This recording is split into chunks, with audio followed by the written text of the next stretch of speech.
What's up, everybody? In this video, I'll be going over the key things that I have in my real estate wholesaling contract and the key things that you will need in your real estate wholesaling contract to make sure that you keep yourself protected and make sure that you keep the seller protected just in case anything goes wrong. Let's get into it. So at the very top of your AB agreement, which is your wholesaling contract, if you don't know what the A and the B is in your agreement, A will stand for the seller, B will stand for the wholesaler or the buyer, which will be you. You will need a space for the date, the seller, the buyer, the property, the county, and the parcel. So if you have that at the top, that'd be a great start for the contract because you identifying that the buyer, which will be you, have equitable interest in the seller's property, which the seller name will be at the top at whatever address, whatever county, whatever parcel. That's just a great way to start a contract. The next section in your agreement should be the purchase price only. It shouldn't be any text after or before the purchase price. Just have a blank space so that the purchase price is clear as day on the agreement and there's nothing else surrounding the purchase price so it can be seen clearly. If you're interested in the agreement that I use, definitely feel free to reach out to me on Instagram. Whenever you go to my Instagram, just follow me and send me a message and I'll definitely get back to you with the actual agreement that I use. And it's the most detailed agreement that you possibly can get your hands on. Now let's get back into it. Now the next section of your agreement is going to be mainly about the existing mortgages on the property. So of course, if you're making a cash offer, the mortgage has to be paid in full. There shouldn't be any late payments. There shouldn't be any taxes against the property. So having this section in your agreement lets the seller know that whatever you told me that you owe on a mortgage, if a mortgage is in place, you're pretty much letting me know that it's current and the numbers that we agreed on actually works, and it shouldn't be any issues whenever the real estate attorney goes and open escrow and see if there's any taxes, liens, or mortgages or anything against the property. So that section would actually protect you with that, because if it is an issue on the seller's end, that means we got to go back and renegotiate, and the seller is going to walk away with less money than we actually agreed upon.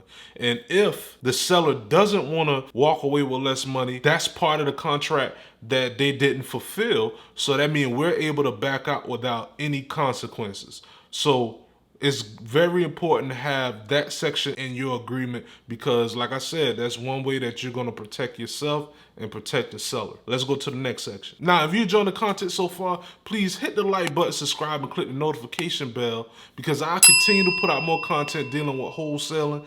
And leave me a comment down below. Let me know what other type of videos would you like for me to make that would be helpful for you and your business. And I'll try my best to get it done for you. Now let's get back into the video. Now the next part of your agreement, which is very important, is who's paying the closing costs. So I have a section in my agreement that says that closing costs will be paid by either the buyer or paid by the seller. Now, closing costs is negotiable. If you're in a situation where you gave the seller a little bit more money, you can say, hey, I am giving you a little bit more. Would you be willing to pay half of the closing costs, or would you be willing to pay all of the closing costs? Because you came out of pocket a little bit more, so it has to balance out a little bit. And sometimes it works, sometimes it don't. But the fact that you have it in your agreement to let the seller know that, hey, you're going to cover the closing costs, or I'm going to cover the closing costs, there will be no issues when we get to the closing table or when the seller looks at the HUD and see that they have to cover it and I'm not covering it. But make sure you have a section letting the real estate attorney know or your title company know and your seller know that they will be covering the closing costs. Now, the next section that's very important is the risk of loss section. This section is important because you'll be surprised at different scenarios that you can run in. You can go into a property that you're getting ready to wholesale. Let's say you go in and you taking pictures of the property and you buying it in as is condition. So when you go in, the property is in a certain condition. Yes, it needs some work, but you ran the numbers. You say, okay, it needs 20, 30,000 in renovation. That's fine. So you got the pictures and you send it out to the buyers, and the buyers have actually agreed to your asking price. If you have an issue where the seller destroys the property before the closing, guess what? You can go back and renegotiate with the seller and say, hey, we already ran our numbers. We know we were going to be at $30,000 to purchase this property from you. But since you damaged the property, you had a fire in the kitchen, whatever it is, it's going to cost us X amount of dollars more to actually fix up this property now. We're going to have to bring the price down what we originally agreed to, because there's more damages in the property now than what we initially saw. So now that's another way that you're protected, and just in case they say, no, that's not going to work, you're still going to buy my property, guess what? You still can back out and you can still get your earnest money deposit back. So the risk of loss section is definitely very important to have in your agreement. Having a proration section is another great thing to have in your agreement too, because you want to make sure that if the seller is a landlord and you already spoke with the seller about the tenant that's in place and they say, hey, rents and everything are current, the HOA on the property, if it is a HOA, is current, and just other assessments and everything regarding the property is current. But then come to find out, when they do a title search, there's a HOA lien on the property. Guess what? If you have a proration section in your agreement, you can back out and you would be protected, because what you and the seller agreed to in the initial contract is not being fulfilled because there is a HOA lien on the property and the seller didn't let you know about it. So that's why prorations are very important in your agreement as well too. So Radion gas and lead paint, please have a section in your agreement for that as well. If you have a section that is gonna let the seller know that if it's any radion gas or lead paint in the property, that they will have to take care of that at their expense. There's no excuse for the seller to say, hey, I didn't know this, we didn't agree to this at first. No matter what they say, if you have that in there, you don't have to eat the cost of that. And the seller understands that if you know that there's lead-based paint in this property, that they'll have to take care of it. And you are allowed to get a licensed inspector to come in to make sure that there's no lead-based paint in the property. So please make sure you have that section in your agreement. A disclosure section. A lot of people don't have enough information in the contract to protect themselves from these type of situations. A disclosure section is letting the seller know that you're not looking to occupy the property. You're looking to get this property to rent, lease, assign, or fix and flip for a profit. Of course, they should know that we're looking to purchase the property to make a profit, but you see how you have assign in there? So that lets them know that this agreement is assignable, and us as the wholesalers, that's important because that's mainly what we do. But if you're not going to assign it, you can rent this property out, you can lease the property out, or you can go in and fix it up and flip the property. But it's just letting them know that is your plans for the property in the long run, and they shouldn't have any problems with it after the closing and after you fix it up. And you probably bought it from them for $100,000, but then you sell it for $250,000 to $300,000 afterwards, and they feel like it's not fair to them. You bought it in as is condition. They couldn't sell it with a realtor because they wanted too much, and you were able to come in and give them a fair cash offer. So now this disclosure section also protects you because you have it in your paperwork. A possession section. So with the possession section, you just letting the seller know at closing, they need to hand over all the keys, all the security deposits, everything involving this property, because if there's a tenant in place and they have a security deposit, they're not able to keep the security deposit. They got to pass it along to you. So whenever that particular tenant does decide to leave, you're not coming out of your pocket to take care of the security deposit that the initial seller took if you purchasing the property with the tenant in place.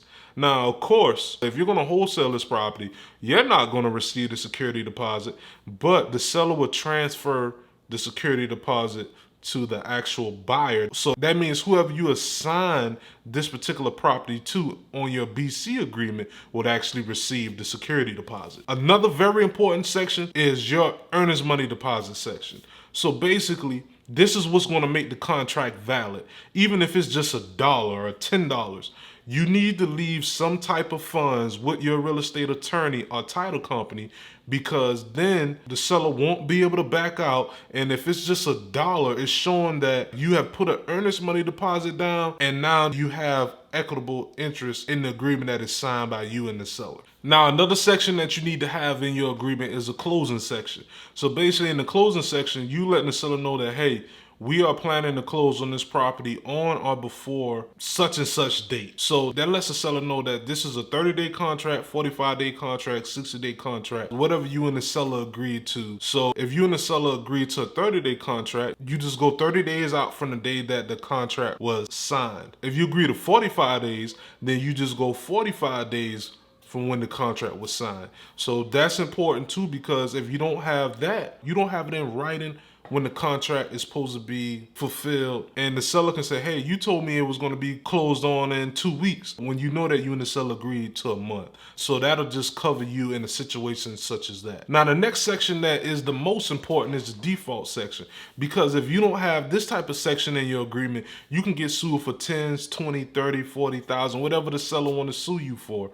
But if you clearly state during the signing that the $10 earnest money deposit, the $200 earnest money deposit, whatever you agreed to is what the seller would take home for full liquidated damages, then if that's in your agreement, it's a good chance that they can't get anything else from you, because that's what you and the seller agreed to at the time of signing the contract. So having a default section in your agreement is very, very important, because it just protects you because you're not able to close on the agreement. It's also a good idea to have a section where you just have blank space, so pretty much just lines that you can fill in any other agreement that you and the seller agreed to. For example, let's say that we agreed with the seller that we would help them move their items out of the property for free. Those blank lines, you can add that into the agreement so that it'll be understood and that the seller would actually be comfortable with that. Then the next and last section that's important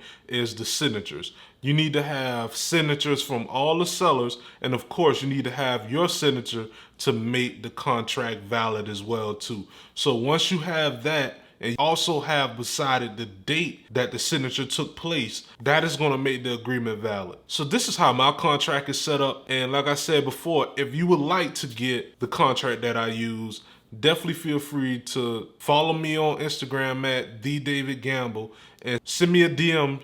Let me know that you would like the contract that I use, and I'll send it over to you. Now, if you're looking for a video that's going to help you get your first wholesale deal so you can put the contract to use, feel free to check out my video here, and I'll see you next time.